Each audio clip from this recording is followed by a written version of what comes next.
a quick introduction. So, right. So, good evening, all, and good morning to Ben.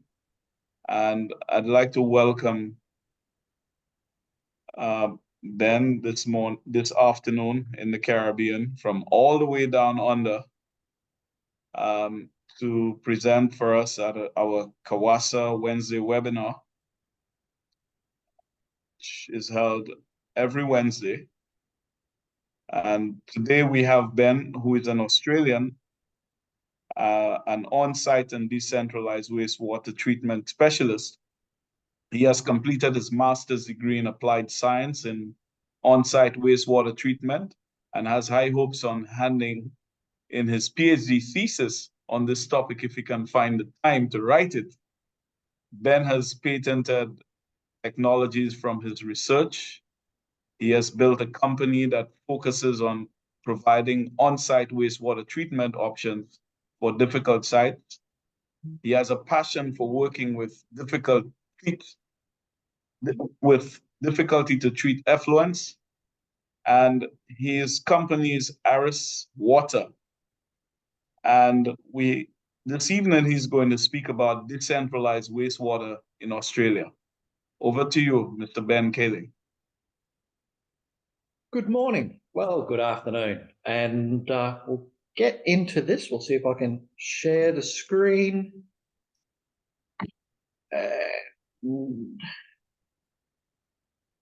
Of course, that wants to. There we go.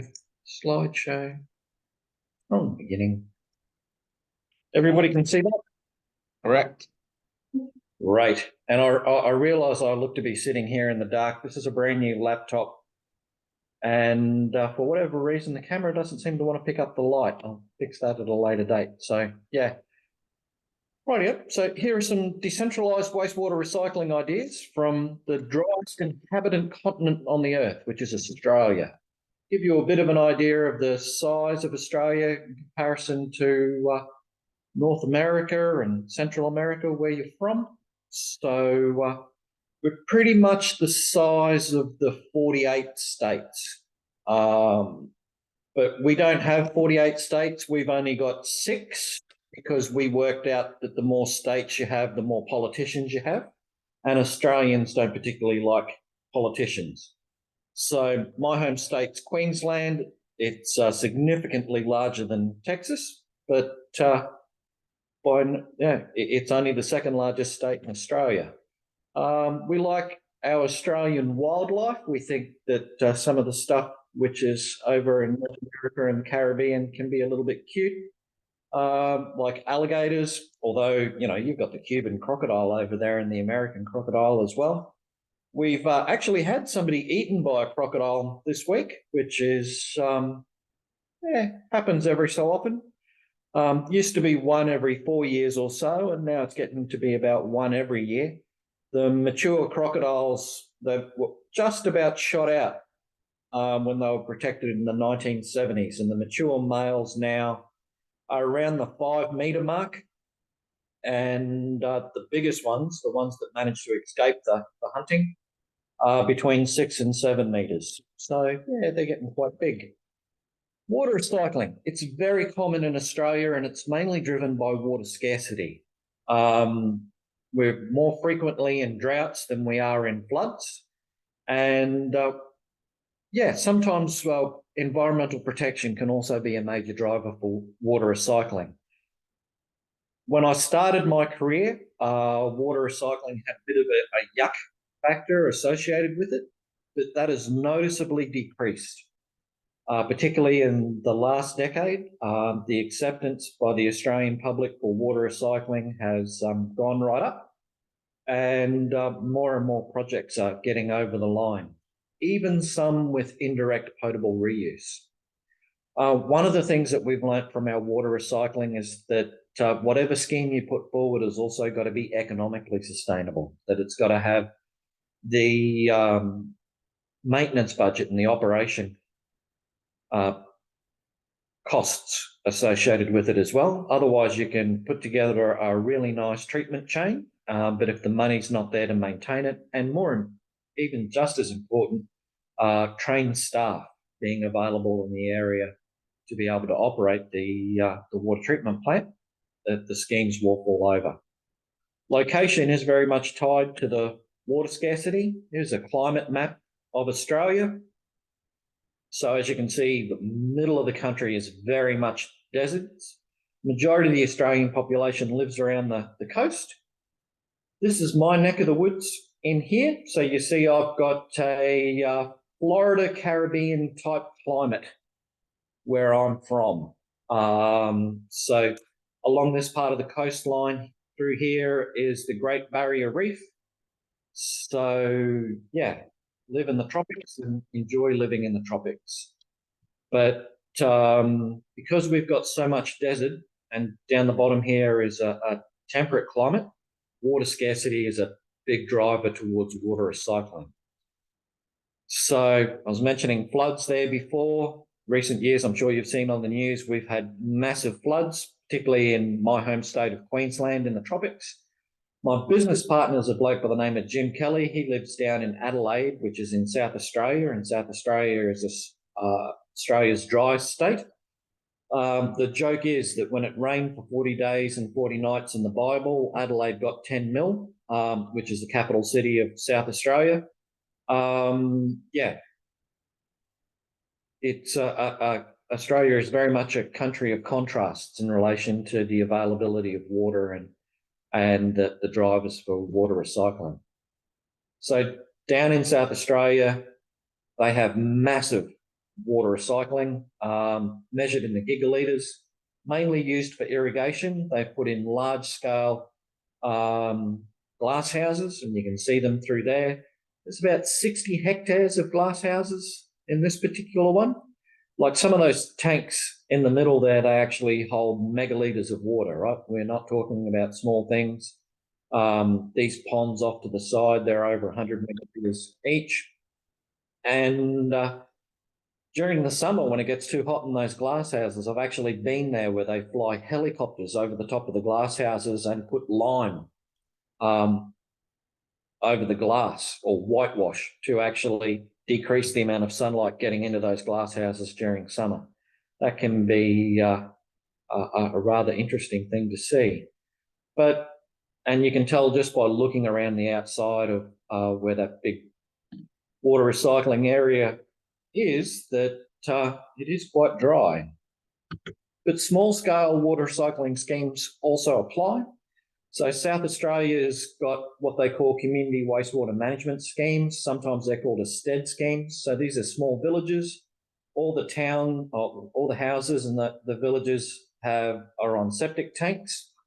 They've run sewer lines from the septic tanks, so mainly just carting the water, not actually carting a lot of solids. They're still kept in the septic tanks, to small little wastewater treatment plants. Primarily lagoon-based treatment with some forms of secondary filtration in there as well. And each of these little communities provides recycled water. Quite often that's going to wineries. South Australia is a big exporter of Australian wines, but also going to forage crops, grain crops, woodlots, orchards, those types of things. So yeah, has caused a bit of a treatment issue because the septic tanks retain a lot of the solids. There's not an awful lot of organic carbon in the wastewater, so you don't get much in the way of nitrogen removal. The sugars from the organic carbon aren't there, so the beneficial microorganisms that would normally exist in a sewage treatment plant starve a bit. So quite often they have to add sugar to the treatment plants on these community wastewater management systems. Sometimes it's in the form of ethanol, so leftover waste products from the wineries. Sometimes it can be molasses. Yeah, sometimes it can just be plain sugar that they add in there. But if you've drunk a bottle of Australian wine, the odds are that it was grown with recycled water. We get all sorts of decentralized clusters as well. So these are smaller than the community wastewater management schemes. They might be a subdivision, so it might be 10 houses, 15 houses. It could be a winery itself with the cellar door. It could be an events venue. So, yeah. Normally, these are put in because of lack of land for traditional on-site disposal, so setback distances. They're looking at a way to recycle the water so that there's less land required for irrigation. So water scarcity tends to be less of a driver. There's a variety of methods used. So this is a lined sand filter that we put in at a wedding venue in the Adelaide Hills. So there's the sand being put into the sand filter. There's the distribution method being there. Our company actually has competitions on how even we can get the distribution across sand filters and ETA beds and that type of thing. And part of it's having a look at the squirt height along that lateral run there and making sure that it's right. This very old Greek mathematics that we use for that where you're drilling the holes in the top of the pipes for the laterals, if the combined diameter of the holes that you've drilled along the length of the pipe are less than the diameter of the pipe, you'll get even distribution. If you drill too many holes or the holes are too large and they exceed the diameter of the pipe, you won't get even distribution along that lateral. And yeah, that's a very old piece of Greek mathematics done around the same time that Pythagoras was having fun with triangles. But it's been forgotten with a lot of on-site and decentralized wastewater systems, although the Washington State Department of Health up there in the Pacific Northwest has probably got the code which has come closest to actually talking about that. So with this particular decentralized cluster, they put in a lined sand filter. They've recycled the water. There's an orchard. There's a little winery there. There's a tree lot plantation, all in amongst this wedding venue. So there's been a big driver here in Australia for more energy efficient forms of wastewater treatment and lowering greenhouse gas emissions. So there's a driver for passive and low input water recycling because you can do it with membranes and artificial ion exchange resins and ultrafiltration and all the rest of it, but that puts a huge greenhouse gas emission cost with it.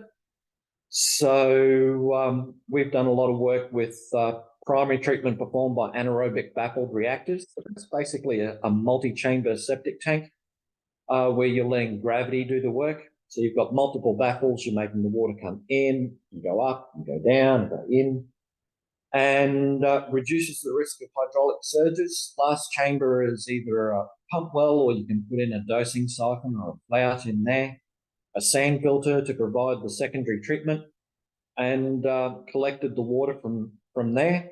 And basically, if you've got the levels, you can do it with a dosing siphon, which is no energy at all. If the level on the site isn't right, you've got to put in some pumps. But we're getting advanced secondary treated water for recycling with irrigation using, the pumps run, depending on the site, between 15 minutes and 30 minutes a day. So the greenhouse gas emissions, the cost of running a treatment plant like that, it is very low. And maintenance requirements of ABRs is low, right? You've still got to desludge them. With sand filters, you've got to flush out your laterals and your lines. But compared to running a reverse osmosis treatment plant, the maintenance cost is incredibly low, and the level of training which is required for your operators is low. The reason I've got to duck off from this lecture right on time is the treatment plant that I'm running today is actually a very energy intensive treatment plant, and I've got 2 RO systems I've got to clean, go through the clean in place process on 2 of them today. And I would much prefer to actually just be flushing a couple of lines on a sand filter than dosing up an RO unit with citric acid and caustic soda, clean the scaling off the membranes. But that's what my day is looking like. We've got some technologies like the self-contained recirculating evapotranspiration channel. It's marketed as the RisePod system. It was developed for environmentally sensitive sites here in Australia. So particularly along the Great Barrier Reef. So island communities or coastal communities is what this one was put together for. So there's typically a treatment system at the front that can be as simple as just a septic tank, can be a package treatment unit.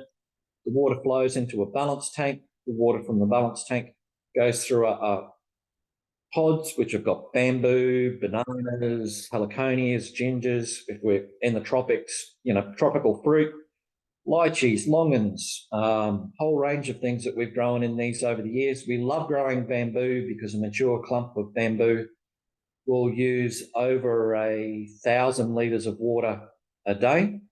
So the whole reason we put in this system is that you're looking for no release. So this system does not release to the environment. All the wastewater is actually kept within that pod. So these have ended up in a lot of tourist resorts, caravan parks, or coastal communities, places where you're trying to protect something like the Great Barrier Reef. You're trying to make sure there's no nutrient runoff into the reef or fecal coliforms or anything like that getting in. So all the water is kept within the pod. Plants growing within the pod use all the water, and it recirculates around. So there's an example of bamboo growing. This is a caravan park or an RV park. The high tide line is 100 metres away from where this system is. The Great Barrier Reef is just on the other side of this bamboo, which is growing there. And there's 24 pods in there, and the site produces around 20,000 litres a day when she's full. So, yeah. And that system's coming up to 10 years old now. So, yeah. And it still requires maintenance. You've got to go through and prune the bamboo. You've got to do a freshwater flush because the salts will accumulate within the system. There's no such thing as maintenance free in any part of the engineered water cycle, but it's a relatively low level of maintenance. This is a site which has got a high level of maintenance on it. It's a gated community, a beach community, once again, right next door to the Great Barrier Reef, managed by a body corporate. They've got 100% water recycling at the site, up and including the point of recycled water coming back inside the houses and being used to flush the toilets. So you can see they're doing it tough. It's a millionaire's community. It's, you've got to have money to be able to move into this one. So that's the Great Barrier Reef out there in the Pacific Ocean. Only 10% of the actual area was developed. Large donation was made to the Indigenous owners, and another donation to the Bush Heritage charity, which is basically national parks run by a charity here in Australia. And they've made sure that there's only endemic native plants which are used in the development. One of the major uses of the recycled water is irrigating the native plant nursery. And they do have a building code where all of the wastewater producing infrastructure in there, washing machines, showers, dishwashers, any of that type of equipment has got to be very water efficient. Australia has something called the Water Efficient Labelling Scheme, the WELL scheme. You can get up to 6 stars on that, and 6 stars is incredibly water efficient. For equipment to come in here, they've got to be either 5 or 6 stars. But as you can see, it is Yeah, it's a horrible place to have to go and work and visit and all the rest of it, but it is a somewhat beautiful spot. So out of the 172 lots, every house has got dual septic tanks. All the wastewater from the septic tanks gets pumped to pump stations, which then pump across to the wastewater treatment plant that we've got here. We've got a balance tank that we keep aerated with Venturi aeration. So Venturi is an energy efficient form of aerating a tank. Puts in a micro bubble of air, which has got a large surface area. So, and the bubble of air is so small, if I had a glass of Coca-Cola here and I was blowing bubbles into it with a straw, you do that, the bubbles come up fairly quickly. If you put the micro bubble of air in there, it generally takes a couple of days for that micro bubble of air to get from the bottom of the glass to the top of the glass. So that's the size of the micro bubble that we're talking about going in there. And yeah, we've tried different forms of aeration in this tank. We've been running this particular treatment plant since 2007, and the Venturi aeration has actually got better BOD and COD reduction, and has very much helped with reducing the total suspended solids, and nitrogen cycle works an awful lot better with it, and it's done a great deal to reduce the colour of the water as well. So yeah, worked out quite well. Because this has got the water recycling is headed back inside the houses, it is the strictest water license that we've got as far as water quality is concerned. So we're only allowed to have total nitrogen of 1.5 milligrams per litre in the water. And we do manage to get below that, but that's always a struggle. Total phosphorus has got to be less than 0.2 milligrams per litre. And once again, we've managed to achieve that through a much bigger treatment chain than just that Venturi that I was talking about there before. So there's ozone in this one, there's UF, there's ion exchange, there's a whole range of different treatment technologies which are in this particular treatment plant. So ozone's one that we've recently added to the site, and love that because it's given us multiple barrier disinfection, removes colours, removes odours, reduces the BOD and the COD down a lot. One of the things that we've learnt with running this treatment plant since 2007 is that we've got to have a multiple barrier approach, because as equipment ages, some will go down. We've got such a strict water licence and high water quality that we've got to achieve at this particular site. We need technologies, multiple technologies addressing the same water quality parameter, whether it's total nitrogen, total phosphorus, BOD, COD, disinfection. Yeah, we've got to make sure that even if something breaks, we're still meeting those water quality objectives. So this is the endemic native plant nursery growing through here. So there's botanists which are employed at this housing development. They go out into the native bush. You can see part of it in the background there. They collect seeds. They only grow in this nursery seeds which have been collected from the development itself, and only grow endemic native plant species which are there. So that's rather cute. That's not an awful lot of that done in Australia, but it is done at this particular site. I should have added in the photos. Over the last Easter long weekend, this is one of the places in Australia where you get the Australian giant burrowing cockroach, and that cockroach is easily the size of my hand.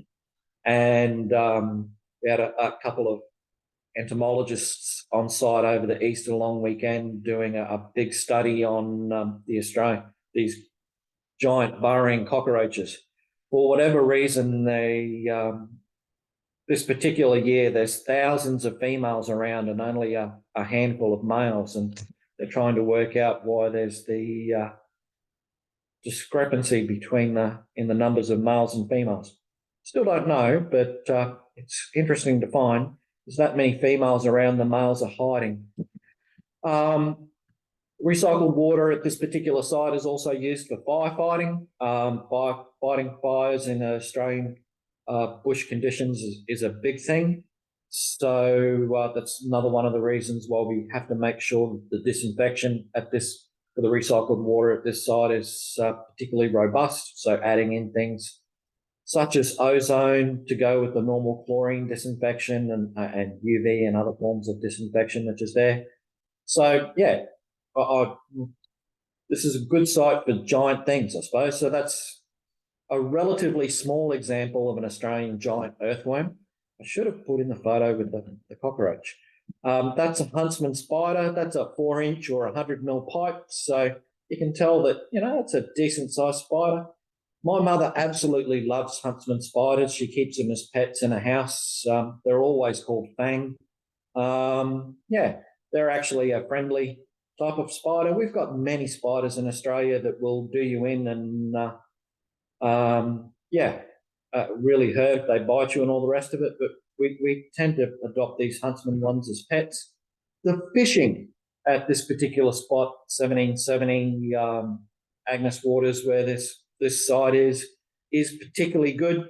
Red emperor, coral trout, nice big reef cod there before. So I don't have an awful lot of trouble convincing my crew to go to this site to work. Another site that we work at here in Australia is the Woodfordia site. So it's a festival event in Queensland. It's the largest festival event in the Southern Hemisphere. It's the Woodford Folk Festival. It's held between Christmas and New Year every year. So, and they've put in a decentralized wastewater treatment plant, and that was installed in 2009. So prior to that, everything was trucked off site. It was a huge cost. So it was in the hundreds of thousands of dollars. The festival's insurance company didn't like it because they had concerns. There was basically a truck full of sewage leaving the site every 15 minutes. Truck was around 18 to 20 tonne, moving in amongst festival patrons. So as far as the insurance companies were concerned, that was just bad news waiting to happen. Somebody was going to get hurt. And the trucking of the wastewater off-site was responsible for 11% of the total greenhouse gas emissions from the site, because the nearest municipal treatment plant wasn't big enough to take all the wastewater. So it actually had to be split between the 5 nearest municipal sewage treatment plants, because on average, this site will produce a tad over 1 million litres a day when the festival's running. So no nearby municipal treatment plant had capacity for an extra 1 million litres. So they split it between 5 of them, which meant that some of these trucks were doing a round trip of over 100 kilometres before they were coming back to the site to move off again. The Woodford Folk Festival Committee, they looked to run a pipeline to the nearest municipal sewage treatment plant, and was quoted at around $20 million. So part of that was the pipeline cost, and part of that was the capital infrastructure upgrade cost for the sewage treatment plant. They had multiple quotes for decentralised solutions, but they had issues with the intermittent production of wastewater. So for the majority of this year, of any given year, this site doesn't produce much in the way of wastewater. And some people thought, well, maybe we'll just put in a large balance tank and treat a small volume of effluent every day. But nobody would actually provide a warranty that their treatment plant would get the water quality performance by doing that. So in 2009, we proposed a batching treatment facility with a bespoke treatment chain, and we were successful. So Woodfordia, the Woodford Folk Festival site's a completely decentralised system. They've got their own drinking water plant. So they've got a dam which holds 16 megalitres of water. The drinking water plant they've got can treat 1.3 meg a day. They've got a 5 meg storage tank or reservoir up on top of their largest hill that they use to supply the entire festival. They've got over 50 permanent amenities blocks, and they can bring in additional ones if required. There's a combination of a gravity and pressure sewer reticulation system across the site, which is around, it's tad over the 30 kilometres now. There are 7 pump stations on the site that deliver wastewater to the sewage treatment plant. Sewage treatment plant doesn't get anything fed to it by gravity. We're actually up on the side of a hill. So we're a sewage treatment plant with a view, which is unusual. And at the sewage treatment plant, we can treat just on the 1.5 megalitres of water a day. And all the treated water at the site is recycled at the site. So this is what the Woodford Folk Festival looks like when it's on. There's the festival precinct through there. They have, over the course of the week, 500 different acts. Some of the acts are repeated. They run multiple stages. So each of those big white tents that you can see there is actually a separate stage. Circus tents and all the rest of that. They've got a big amphitheatre up through here, which is, big. That's the 5 megalitre tank that I was talking about there before, the reservoir being up on the top of a hill. They've got a big natural swimming lagoon through here. That's got 12 megalitres of storage. That's Lake Gula. So it's a man-made, artificially constructed swimming lagoon, but there's no chlorine disinfection or UV disinfection. It's got big upflow filters in it that treats the water. And part of our job where we run the sewage treatment plant, which is over here, is every day we take water quality tests from the lake looking for potential pathogens and opportunistic pathogens. And I was a bit skeptical on how that was going to go. A swimming lagoon just using natural processes for disinfection and water quality. And I have been shocked and stunned by how well it's gone. It's got fish and turtles and eels and everything in it. By no means is the water sterile, and where people are, hundreds of people are swimming in that at a time during the festival event, you do get the occasional code brown and various things occurring in there. But the filters which are in there and the beneficial microbes which are growing on those filters, fecal coliforms are right down low. We picked up no pathogenic protozoa. Even opportunistic pathogens like Pseudomonas aeruginosa, it's really small numbers. We haven't had any problems with blue-green algae or cyanobacteria. Yeah, it's been an eye-opener for me on how well that particular lake has gone. But we will get around 25,000 people a day through here. The biggest day for the Woodford Folk Festival is 30,000 people on a day, and a really quiet day would be 18 or 19,000 people. But this runs for 1 week a year between Christmas and New Year. So that's season camping through there. Up here is overnight camping. This site has had bigger events on it.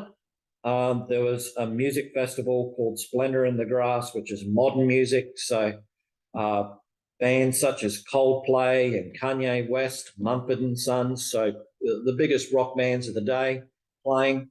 50,000 people on site when that particular event was being held. So, for example, when Coldplay up here finished their gig, I was running the sewage treatment plant here, and there's 50,000 people on site. And I reckon that all 50,000 of them went to the toilet at once after that Coldplay finished their set, because all my pipes began to shake with the volume of water which was coming through. I felt very much like Scotty, the Starship Enterprise. Captain, she cannot take any more. Yeah, lots of fun. So here's our sewage treatment plant. We've got primary treatment through here. Our balance tank is there, ion exchange there. That's our treated water storage lagoon through there. We've got a bamboo plantation, which is growing up through here. We irrigate from there up into the bamboo plantation. The Woodford Folk Festival uses between 60 and 100 tonnes of bamboo poles a year for sculptures and fencing and a whole heap of other structures. They used to buy that from bamboo suppliers across Australia and bring it to site. Now they grow their own using the recycled water. So this is just having a look at some of the volumes from the 2017 slash 2018 Woodford Folk Festival on daily figures coming through. New Year's Eve is always the biggest night of the year. Whenever there's public holidays or whatever, you also get the big flows as well.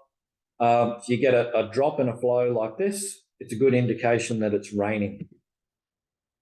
So this is having a look at the 2022 figures.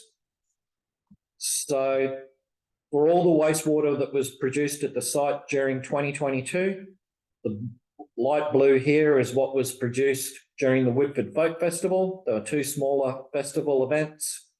So camping at Lake Gula, so that's them represented there. And that's the non-festival part of the year, right? As far as the volume of wastewater which is produced. This is the number of days. So you can see for the majority of the days, there was no festival held on the site. For a couple of weeks, they had the Lake Gula camping events, and then that Woodford Folk Festival that basically runs for the week is when the majority of the wastewater which is produced at the site, which makes it really difficult to actually have a treatment system. So the treatment chain that we devised for this site uses a lot of physical separation, uses a lot of chemistry, ion exchange, absorption, and we actually have the biology right at the end. So primary screen to remove wet wipes and nappies and coarse solids, the baffled tanks to reduce suspended solids, aerated balance tank. Then we go with ozone, disinfects, removes colors, odors, takes down BOD, COD. Zeolite ion exchange, specifically designed to take ammonia out of the water to get that total nitrogen down. Then we oxidize again with hydrogen peroxide. So once again, disinfecting, taking down BOD, COD. Sand filtration for some more physical separation. Granulated activated carbon filters for the absorption of personal care products, pharmaceuticals, whole range of different nutrients. Then we go with UV disinfection. Then we've got some gel block dosing. This is actually a product out of Canada and the US. I love it because it's the easiest way I've found to get phosphorus out of water, and phosphorus was always a concern at this particular site. Then we've got our aerated wastewater waste stabilization lagoon that we use as our irrigation. We can actually do some constructed wetlands polishing if required. We go up to our bamboo irrigation. So the ozone was actually a retrofit to this system. We were using an awful lot of hydrogen peroxide, and with the ozone, we can manufacture that on site. Just to give you a difference in what's going on there, you know, that was the color of the water prior to ozonation. It wasn't bad, but you can tell that after the ozonation, it's much better. So this is the treated water quality requirements which are needed at this site. We've never had any dramas meeting the disinfection requirements. Yeah, we're using ozone, we're using hydrogen peroxide, we're using UV. It's not a drama. We only had to do the virus and protozoa log reduction test when we commissioned, and we didn't have any problems with that. The amount of oxidation that we've got going on, physical separation, we can meet the BOD. Total nitrogen has mainly been achieved because of that zeolite that we've got there, taking the ammonia out of the wastewater. We wouldn't be able to do it without it because we don't have the beneficial microorganisms to be able to do the traditional nitrogen cycle. Total phosphorus was always much higher as far as our average result, and we've been bringing it down. It's been within the limit, but it's been close enough to the limit to give me grey hairs and make me stress. Total suspended solids has always been good with the physical separation that we've got, and we haven't had to worry too much about the salinity and the SAR and the pH. It's all been pretty good. The decentralized sewage treatment plant actually paid for its capital construction cost back within 2 years. So yeah, with the pump out costs, they'd actually very much increased back in 2008, 2009. So, and the operational cost for the sewage treatment plant is actually much less than what it would be if the wastewater was still being trucked off site. So we've got a happy client. We actually provided them with, a decentralized water treatment plant that was cheaper than what they were doing previously, more and also more environmentally sustainable. There's been a great deal of research done at this particular site with pharmaceuticals. So we've had a look at the untreated wastewater coming through, or the University of Queensland has, both the legal and illegal drugs. The Woodford Folk Festival, it's actually less illegal drugs than what the general population has. It's mainly blood pressure medication, Prozac and Viagra. So there's a lot of middle-aged blokes there who are not having the lifestyle of their youth, but they're taking something for it. When Splendor in the Grass was there, and Coldplay and Kanye West and all the rest of it, there was that much cocaine in the water. I thought that we should dry it out and resell it. So different events produce different types of pharmaceuticals in the wastewater at the site. So you can see some of the bamboo plantation going through there. That's fairly early on in its growth, but some of the bamboo structures that they've got at the site are quite big and interesting. So that's me. Conclusion, we've got all sorts of interesting water recycling projects going on in Australia, both large and small. I tend to focus on the on-site and the decentralised ones. But I've got a couple of minutes for a quick questions. Anybody's interested? Well, the floor is, thank you so much for this very interesting perspective on what you're doing down under. Takes us, I think, closer home to a project that we have called CARIBSAM going on in the Eastern Caribbean, and with the Martinique, one of the French islands, and Dominica and St. Lucia. It's similar to, but I think you have additional processes. Is it, I think you referred to the rhizopod system. Is it part of a sort of constructed wetland system to polish off the water? Is that correct? Well, rhizopods it's a system on its own, and we use it where we can't have any environmental release. That was actually my master's research, and I've got it up and running as something which is used in the real world, which a lot of postgraduate research doesn't end up being. But so we tend to use that, particularly on islands in the Great Barrier Reef, where you're trying to protect the freshwater lens underneath the island, and you're trying to make sure that there's no runoff out into the reef. So as a no-release system, it's a relatively costly system to put in, because you've got to excavate, you've got to put in the pods and then bring in the soil and plant them out. But if you're chasing a system with no releases into the environment at all, that's the one that we go for. Yeah. Okay. Any questions from our audience? I was really interested, Ben, about the fact that there was a 2-year payback, because this is one of the problems we have in the Caribbean, is funding projects, looking at projects and the cost recovery. And 2 years seems to be a very, very good return on investment. Yeah, not everything I do has a 2-year return on investment. I've got to say that up front. But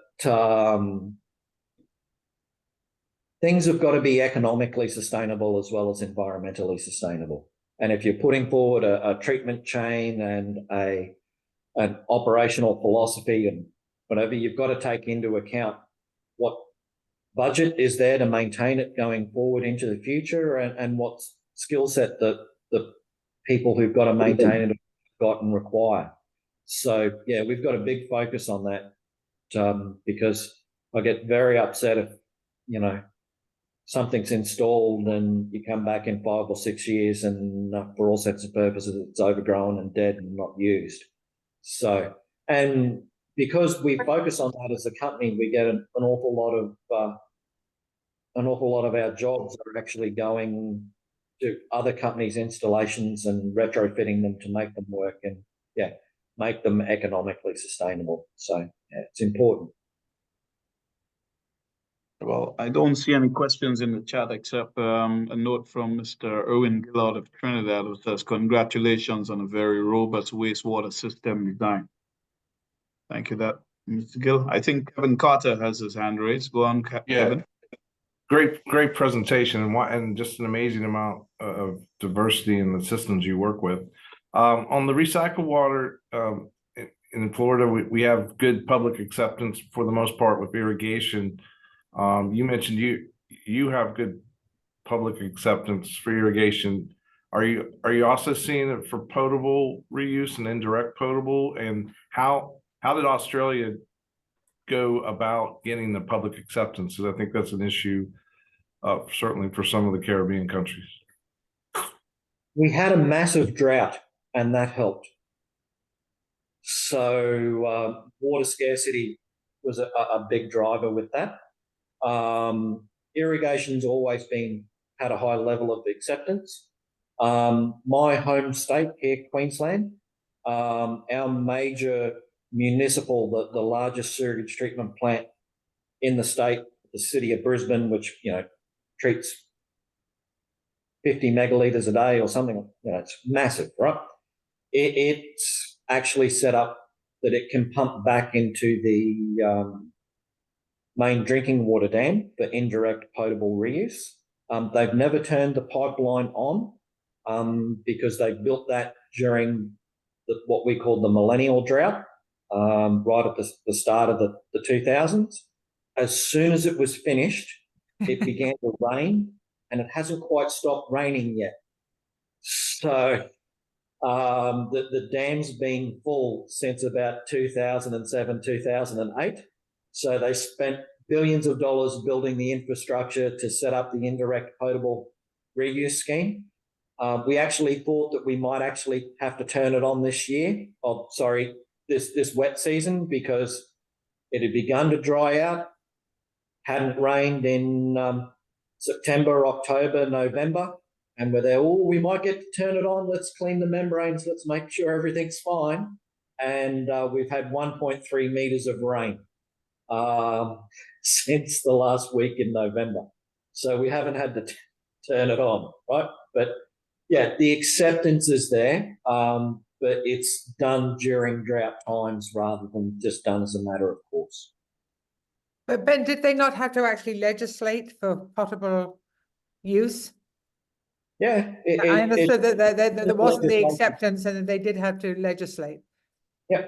Well, it's legislated, but it's also was probably legislated back in 2009. Mm-hmm.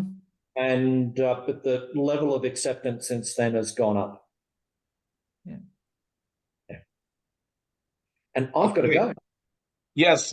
Thank you very much, Ben. And I would like to thank you on behalf of our entire team of operators on the line now, and especially to Valerie for connecting us with you. And especially today being your Memorial Day and you have to be running off. So we want to thank you for joining us from way under. I think it's a first for us to be linking with anyone from Australia on our webinar. So thanks a lot for that. Ignatius, Ben is also a member of the board of Operators Without Borders, because we launched Operators Without Borders in Australia last November, and Ben has been instrumental in setting that up. And he's also the chair of Wastewater Education in the United States, who's our fiscal sponsor. So today you've actually got 3 board members from Operators Without Borders, Ben, Kevin, and myself. Thank you. Multiple personalities. It's all good. Oh, unfortunately, we didn't get a photo of Ben, and I thought I found something online, and I don't know if that's correct. Yeah, that's me, but I've got a lot more grey in my hair now. That's a younger me. Yeah. All right. Hit me. No worries. All right, Farewell. then. Bye. Thanks, Ben. Okay. Thank you, Ben. Have a good evening, everyone. This is CAWASA Wednesday webinar, and we speak from A to Z on water. If it's Wednesday, you join us, and I'm Ignatius, Executive Director at CAWASA, signing off. Have a good evening, everyone. Bye-bye. Bye-bye.